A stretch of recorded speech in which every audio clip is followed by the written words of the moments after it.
Há vários anos atrás, em Recife, resolvi aprender as danças, os cantos, os ritmos, as formas poéticas, os modos de atuação teatral, presente nas manifestações cênicas e literárias populares da minha cidade. Naquela ocasião não sabia muito bem por que fazia isso. Algo me puxara forte e encantatoriamente para dentro daquele universo e me deixei levar. Passei um bom tempo convivendo com brincantes, mestres, poetas, dançarinos que me passaram generosamente conhecimentos que outros mestres e brincantes lhes tinham transmitido. Na medida em que eu assimilava aqueles cantos, toadas e danças, os recriava e os introduzia nos espetáculos que encenava. Procedimento que até hoje continuo a fazer, passados quase 50 anos, desde aquele dia em que tomei conhecimento pela primeira vez de um folguedo teatral popular. No fim da tarde daquele dia, num descampado de um bairro pobre, cercado de mangues por todos os lados, acompanhara curioso e extasiado as cabriolagens, precipícios e trejeitos corporais do Mateus, uma das principais figuras teatrais daquele Bumba Meu Boi, o boi misterioso de Afogados. Passados outros tantos anos, e com idêntica curiosidade e fascínio, me veio a disposição de tentar compreender como as manifestações populares cênicas, entre as quais as inúmeras que conheci e frequentei, se formaram e se desenvolveram. A breve palestra que apresento agora corresponde à reunião de algumas considerações que glosam essas questões. Quantas vezes já não ouvimos a afirmação de que somos um país de enorme diversidade cultural popular? Boi de Parintins, no Pará, escola de samba no Rio de Janeiro, São João e quadrilha no Nordeste, frevo e maracatu no Carnaval recifense, axé na Bahia, etc., seriam algumas das manifestações populares que dariam testemunho dessa diversidade. Os meios de comunicação, em geral, estão sempre a nos trazer belas e policromas imagens dessas manifestações sazonais populares do país. Ao tomarmos conhecimento delas, temos a sensação de que são expressões culturais particulares daquela localidade, estado ou região. Da maneira como são normalmente reconhecidas, regionais, locais, tradicionais ou populares, não fica perceptível os vasos comunicantes existentes entre elas. E o que me parece ainda mais difícil de apreender, a complexidade delas e os seus valores mais significativos, pois que eles não habitam, infelizmente, sobre as crostas e superfícies dessas manifestações. Como conseguir enxergar, perceber, numa rápida visão, o cordão que existe internamente a conectá-las, interligá-las, que fazem parte todas de um mesmo sistema ou universo cultural. Miçangas de cores e tamanhos diversos, trespassados por um mesmo cordão. Tudo isso nos leva a acreditar que essas manifestações fazem parte de um universo culturalmente diverso, multifacetado e multicultural. Mas será? A pedra de base da minha argumentação é a de que, na quase totalidade do tempo de vida do país, o material simbólico que por ele circulou, cantos, danças, poesias, etc., foi proveniente de duas vertentes culturais, o da classe dominante europeia e o da vertente aqui gerada no país, proveniente das fusões e sincretismos realizados entre os estoques culturais dos grupos escravizados, dos domesticados e os das classes subalternas e pobres portuguesas, todos aqui postos em compulsório convívio. Serão, portanto, duas ordens de cultura que nos habitarão. Assim como a cultura europeia, ou ocidental, ou se quisermos neo-ocidental, balé clássico, dança contemporânea, orquestra sinfônica, jazz, slam, hip-hop, etc., tem como base de formação do seu lastro cultural os valores, os sistemas, os modos, as crenças, os procedimentos socioculturais de proveniência greco, romano, judaico, bárbaro, cristãos. Os valores e sistemas da cultura popular brasileira são egressos prevalentemente dos estoques culturais índio-africano-luso-populares. Como se constituíram esses lastros? Permitam-me dar um recuo no tempo. Como sabemos, os primeiros atores da nossa incrível história, sim, afinal não é para qualquer país ter um presidente como o Bolsonaro. Pois bem, foram aqueles grupos de indivíduos que, a partir das regiões próximas do Lago Baikal, na atual Sibéria, em sucessivas levas em eras glaciais, dirigindo-se para o Nordeste, alcançaram e atravessaram o Estreito de Bering, atingindo a região onde se encontra hoje o Alasca, nos Estados Unidos. De lá, atravessando as Américas do Norte e Central pela orla do Pacífico, atingiram a região amazônica, onde grupos falantes de um tronco linguístico, o Tupi, entre 4 a 6 mil anos atrás, lá teriam se enraizado. A mais consensual das teorias nos informa que, a partir desse nicho originário amazônico, teria havido dois movimentos migratórios diferentes. Um deles, a dos Guarani, uma subfamília ou variante do tronco tupi, teria se dirigido para o sul, atingindo o rio Paraguai e em seguida se espalhado ao longo de sua bacia. Já o outro grupo, que poderíamos chamar de subfamília tupi, teria descido o Amazonas até sua foz, expandindo-se em seguida pela estreita faixa costeira em sentido oeste-leste e depois norte-sul. As duas vertentes acabariam se encontrando mais ou menos onde hoje é o litoral sul do estado de São Paulo, nos arredores de Cananéia. E teriam, a partir daí, povoado, com os séculos, toda a região costeira do território do país. Divididos em diversas tribos, conhecidas pelos nomes de Tupinambá, Carijó, Caeté, Potiguar, Tupiniquim, Tapirapé, entre outras, a compartilharem língua, cosmologia, mitos, costumes e práticas comuns, foi com esses grupos indígenas, prevalentemente, que por quase 2 séculos portugueses e negros continuamente conversaram, cambiando narrativas, formas de dançar, de cantar, de ver, sentir e se relacionar com o mundo. Em termos de diversidade dentro de unidade cultural, outra não era a situação dos africanos da região central. Toda aquela faixa subsaariana que vai do Oceano Atlântico ao Índico, né? Pois bem, essa faixa de negros traficados para o Brasil, a grande maioria dos povos dessa região eram falantes do grupo tronco linguístico banto.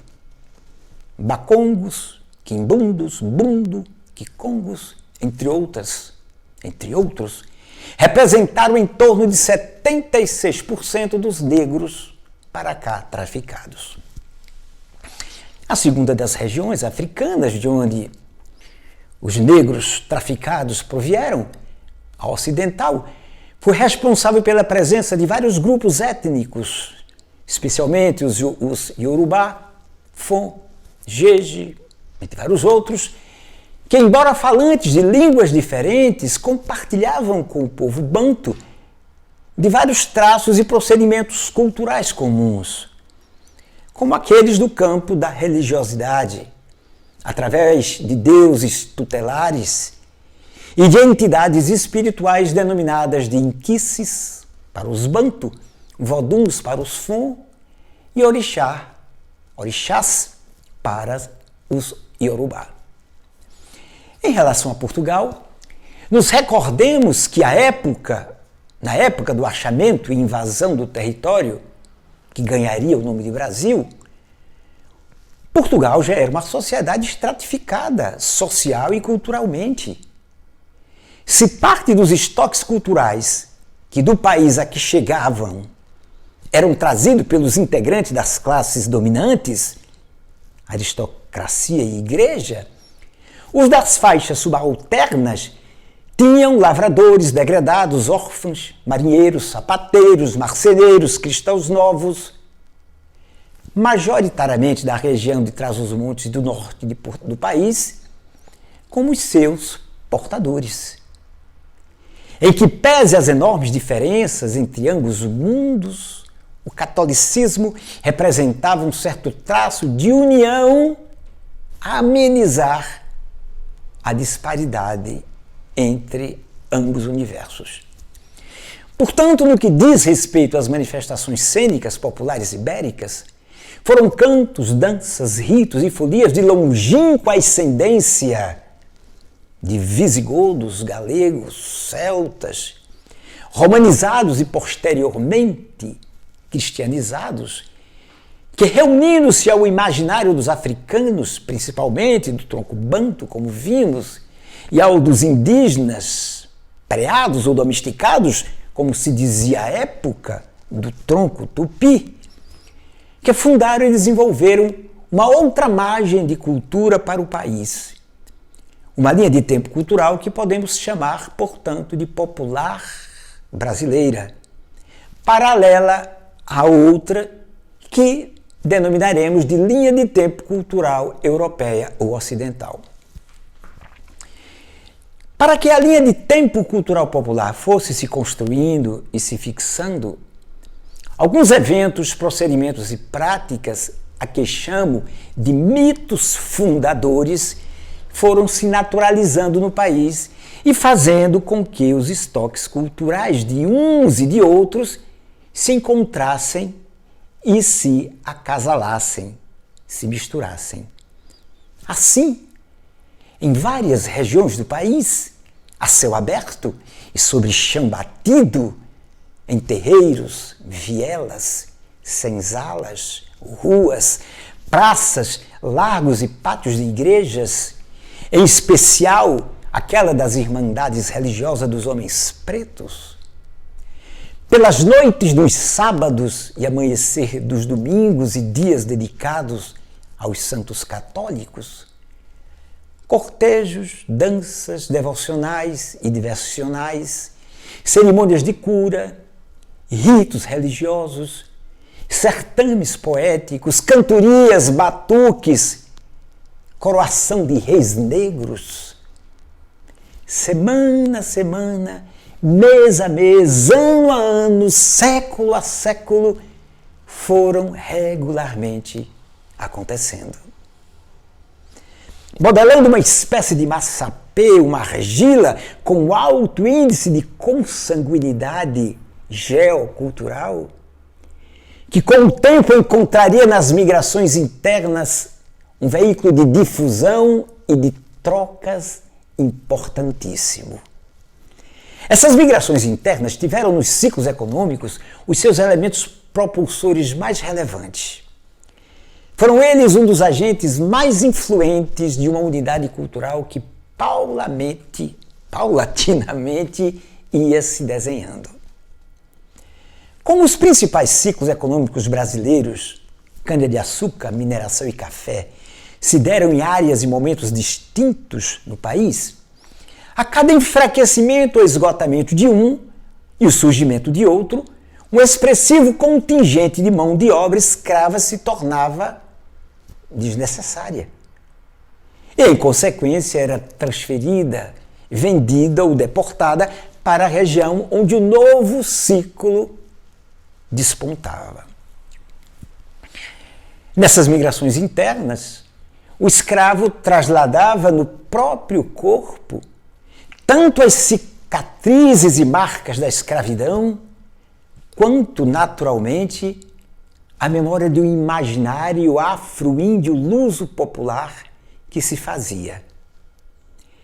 Esses corpos, máquinas de trabalho e memória, ao se encontrarem com outros corpos, máquinas de trabalho e memória, parceiros de infortúnio, oriundos de outras regiões do país ou egressos das regiões africanas assaltadas pelas razias dos mercadores da carne humana, não só comparticipavam da mesma faina exaustiva e fatigante de trabalho, como também intercambiavam suas memórias culturais que menos desagregavam do que fortificavam um imaginário simbólico em construção. Se avaliarmos que, além desses grandes ciclos, outros menores se constituíram, o do algodão, o do tabaco, o do cacau, o da borracha, o da charque, o movimento da pecuária, perceberemos o papel do entrançado migracional interno na edificação cultural popular brasileira. Mas não se pense que o mundo cultural popular, mesmo se desenvolvendo e florescendo pelas beiradas do país, fosse poupado de represálias, repressão, condenação, interditos e proibições. Muito pelo contrário. As restrições para que os eventos e práticas populares não acontecessem, em sua maioria tidas como desonestas, lascivas e demoníacas, acompanham toda a história da linha de tempo cultural popular, dos batuques nas senzalas aos batidões paraísopolitanos. Ou paraísopolitanos, melhor. Podemos cronologicamente subdividir a linha de tempo cultural popular em 4 momentos ou fases. O primeiro momento, dos começos da colonização até aproximadamente meados do século XVIII, se caracterizará pelo encontro e sincretismo, etc., interno do abundante, diverso e fragmentado conjunto de representações ou matrizes simbólicas, ou seja, cantos, ritmos, danças, formas poéticas, que são oriundos dos estoques simbólicos daquelas 3 culturas que falamos. Esses estoques se fundirão inconsciente e intuitivamente por meio daqueles mitos fundadores, coroação de reis de Congo, danças devocionais, diversionais, etc., dentro do extrato socioeconômico subalterno, estabelecido sobretudo no mundo rural, de onde então a impregnação pastoril e agrária de boa parte dessas manifestações. No segundo momento, que iria de meados do século XVIII a meados do século XIX, é quando aparecem as manifestações cênicas e literárias populares brasileiras, fruto justamente dos processos de acasalamento realizados naquela primeira fase, conforme acabei de assinalar. É dentro desse arco de tempo onde se formatarão as diversas famílias dessas manifestações. A dos reisados, onde estariam, por exemplo, as folias de reis, bois, pastoris, guerreiros, reisados propriamente ditos, A família dos batuques, com os seus variados nomes regionais de tambor, de crioula, coco de Zambê, carimbó, mar abaixo e tantos outros. A família dos cortejos, onde estariam maracatu, reis do Congo, caboclinho, Moçambique, congada, etc. E a família das manifestações de cunho devocional, como o candomblé, a umbanda, a festa de caboclo, entre outras. São manifestações todas sempre marcadas pela presença do religioso. O religioso governado pelo catolicismo popular brasileiro, ou com maior presença dele, mas, de certa forma, consanguíneo ao misticismo e fetichismo africano e indígena. Terceiro momento, aquele entre a segunda metade do século XIX e as primeiras décadas da segunda metade do século XX. Parece complicado, né? Essas manifestações, os segmentos e procedimentos delas entrarão em contato direto com a cultura das metrópoles. Recife, Rio de Janeiro e Salvador, principalmente. Ou seja, com as representações simbólicas de extração europeias aqui chegadas via Portugal. Ou seja, aquelas manifestações ou parte delas. É nesse período, para falar de apenas um campo artístico, o da música, que choro, frevo, baião e samba se fundam. O choro, por exemplo, enquanto gênero, nasce do encontro da rítmica popular sincopada, originada nos terreiros por meio do encontro da polirritmia dos toques africanos com a rítmica divisiva luso-popular portuguesa, com a polca, um gênero de música e dança europeia que, nascido na Boêmia, se domicilicia em Paris, de lá vai para Portugal e de Portugal chega ao Rio de Janeiro em meados do século. É também dentro de um contexto equivalente que em Recife, grupos de valentões praticantes da capoeira, o povo furião e músicos convertem as marchas e dobrados tocados pelas bandas das corporações militares no frevo, dando surgimento não só a um novo gênero musical, como a mais completa e versátil das danças populares brasileiras. Ainda nesse período e de forma análoga, Luiz Gonzaga leva para o Rio, no Matulão da Memória, além de na malota física, levar a sanfona, a zabumba e o triângulo, a batida, a pulsação rítmica do baião, tum, tum, tic, tum, tum, que escutara martelada com os dedos sobre o tampo da viola no momento das cantorias dos cantadores. Ao ritmo do baião, ele e seus inúmeros parceiros e seguidores irão aclimatar procedimentos formais, melódicos e harmônicos presentes no país por meio da linha de tempo cultural europeia, celebrando desse modo um casamento perfeito entre os dois mundos culturais.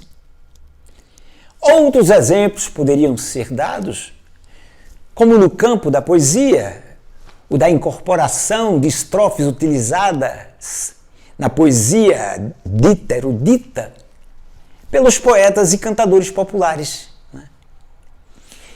Mas se houve um movimento de assimilação das formas e procedimentos artísticos do mundo cultural, da classe dominante, pelos indivíduos criadores das classes populares, efetuou-se também um outro em sentido contrário.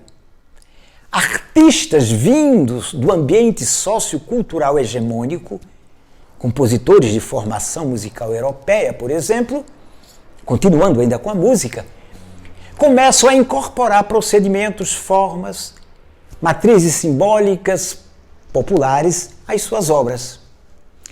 É nesse momento que surgem compositores como Luciano Galé, Francisco Mignoni, Guerra Peixe, Radamés Inhatali, culminando, com a figura do grande Villa-Lobos. No campo da literatura, o período tem nas figuras de João Cabral de Melo Neto, Cecília Meirelles, Guimarães Rosa, entre outros, Criadores cujas obras refletirão esse ponto de convergência, confluência entre os dois mundos culturais em alta voltagem. Pontos de confluência tanto temáticos quanto formais. Essa junção, no caso da poesia de João Cabral de Melo Neto, se dará formalmente pela utilização da rima atuante, para quem conhece um pouco de poesia, da cadência e dicção do romanceiro popular, do uso da redondilha maior, né, verso de 7 sílabas, e da estrofe da quadrinha ou quadra. No da poetisa Cecília Meirelles, penso que basta citar a exploração que ela faz no seu Romanceiro da Inconfidência, das formas e procedimentos utilizados no romanceiro popular, para se perceber a riqueza desse congraçamento. E o que dizer do Grande Rosa, né? Quando numa obra como O Grande Sertão Veredas reúne, recriando, o romance popular da donzela guerreira, de longínqua ascendência, e os procedimentos do linguajar popular, junta tudo isso aos seus vastos conhecimentos sobre língua, literatura, metafísica, filosofia, religiosidade. Que outra coisa não está ele fazendo senão confraternizar os dois mundos culturais que nos trespassam? A principal característica desse período, portanto, a par das obras marcantes, né, que são produzidas, como eu as citei, é o da representatividade do encontro entre as duas linhas de tempo cultural na criação de um imaginário cultural abrangente, num grau que nunca tínhamos alcançado. Um imaginário tão erudito quanto popular, um imaginário brasileiro. Dada a complexidade e a já extensão desse texto, não comentarei a questão da dança e a do teatro, duas linguagens artísticas assiduamente presentes nas manifestações cênicas populares. A relação entre a dança popular e a acadêmica nunca foi fluida, não é? Como as demais do país. No caso do teatro, essa inter-relação, embora bem menos intensa do que nos casos da literatura, romance e poesia, foi mais viva, entretanto, do que no caso da dança. Mas deixamos essa conversa para uma outra oportunidade. A partir de meados da segunda metade do século XX, entramos no quarto momento, o período multifacetado em que nos encontramos. Se nos seus primeiros anos despontaram movimentos cujo discurso era o da coalizão do local com o universal, tropicalismo, armorial, mangue beat, entre outros, no segundo momento desse período, o local parece perder força para o global. No que ele pareceria dar continuidade ao frutuoso casamento do momento anterior, o que se começa a vislumbrar a partir desse momento no horizonte é um tempo de estiagem. Bem, era pelo menos essa perspectiva que eu via antes da chegada do Covid-19. Estamos num tempo incerto, onde palavras como provável, improvável, previsível ou imprevisível estão num certo estado de suspensão. Estamos todos no centro de um cataclisma global de proporções inusitadas. Estamos todos nós, essa comunidade de destino, atravessando mares nunca dantes navegados e muito menos imaginados. Estamos sendo todos atores e espectadores de um drama cujo desfecho final não temos ideia de como se dará. Fala-se bastante que enfrentaremos um novo normal. Mas quais serão as parcelas do novo e do normal que entrarão em simbiose para compor o novo normal que já desde muito tempo estamos precisando? menos desigualdade social, financeira, cultural, mais consciência humanista, respeito sem tréguas à natureza e suas leis, paz de espírito, despreconceito geral e restrito. Não fossem essas necessidades, entre tantas outras tão urgentes para o novo normal, calha de, no caso especificamente brasileiro, estarmos enfrentando uma situação tão mais inesperada e desesperadora quanto a da pandemia. Estamos todos acossados pela ameaça e medo de nos tornarmos, por uma longa noite, uma nação indigente de tudo. Hoje, 28 de maio, dia em que encerro esse texto, sinceramente, não sei dizer se o meu maior espanto e apreensão no momento não está mais na extensão e volume da nossa balbúrdia institucional, provocada pelo, dói-me pronunciar, presidente da República, do que na pandemia. Daí que a nossa luta será dobrada. De maneira que, passado tudo isso, fica difícil emitir um novo juízo de valor ponderando em que momento, culturalmente falando, estaremos reentrando no que diz respeito à coalizão entre os dois mundos culturais que habitam o Brasil. Quer dizer, a dificuldade que eu teria de ver o que está mais presente no horizonte. Finalizo, portanto, elencando as seguintes considerações, síntese um pouco do que acabei de falar. A cultura popular brasileira não deveria ser entendida como uma cultura folclórica. Ela corresponde a uma linha de tempo cultural e, como qualquer outra, tem seus valores, procedimentos, meios de expressão, etc. Trata-se de uma cultura jovem que se desenvolveu integralmente dentro do extrato sociocultural subalterno brasileiro. Paralela à linha de tempo cultural popular, corre uma outra, a europeia ocidental, classe dominante e de muito maior antiguidade. É a cultura institucionalizada, muitas vezes oficializada, do país. Os lastros simbólicos de ambas linhas de tempo constituíram a quase totalidade do imaginário cultural do país.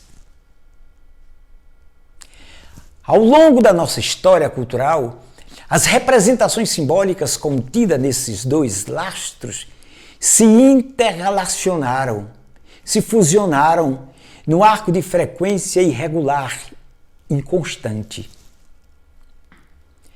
Conforme mostrei, as situações e momentos de maior interrelacionamento possibilitaram a produção de gêneros artísticos e obras significativas e genuínas.